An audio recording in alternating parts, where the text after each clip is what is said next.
Okay guys, I know a lot of you guys have been watching it and asking questions, but this is one of the most rarest live tests of a bad coolant temperature sensor that I was diagnosing a car. It was a very dramatic diagnostics. And when I say it's a serious dramatic diagnostics, we went from bad sockets, which is this very guy right here, the connector, down to wiring, from wiring to changing of the connector, from changing of the connector. Now, it did not mean that we are not patient to observe the components critically. So initially when we actually connected it, we were getting around 1.4. We say, oh, it's good. But we needed actually a time to verify if that very reading is given is very consistent or is fluctuating. Like you can see right now, it's all over the place. I am not touching it, aside the fact that my hand is shaking because I'm holding the camera in my hand. But you can see how the reading is all over the place. It's inconsistent, and that shows that this very coolant temperature sensor here is bad.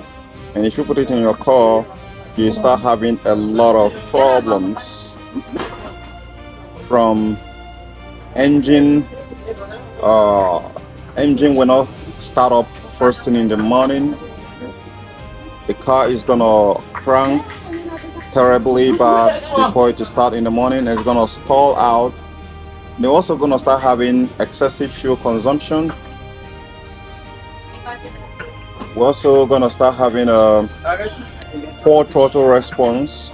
We're also gonna start having a black smoke jetting off your tailpipe. We're also gonna start having engine underperformance. We're also gonna have overheating kicking right in place because the radiator is not gonna turn on.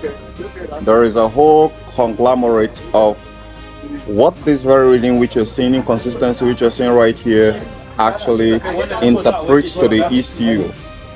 And in some cars you can create a erratic fan turn on and will not turn on, will not come on. And you're also gonna find the Christmas tree light back on your dashboard. The check engine light is gonna be back on.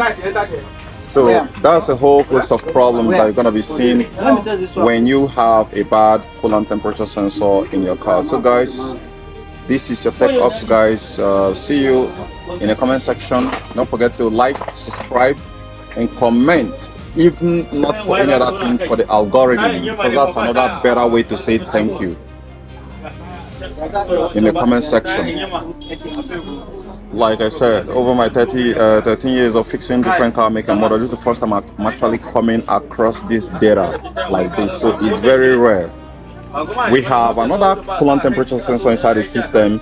It only reads 0.5 ohms. That's 500 ohms and it stopped, and which is below the threshold parameter. A very good coolant temperature sensor should be able to read from 1.5, 1.3, 1.5 k ohms. That is a very good one, right? So guys, I'll catch you guys later. Bye for now. So 4 minutes now, it has not stopped that inconsistency. It's all over the place.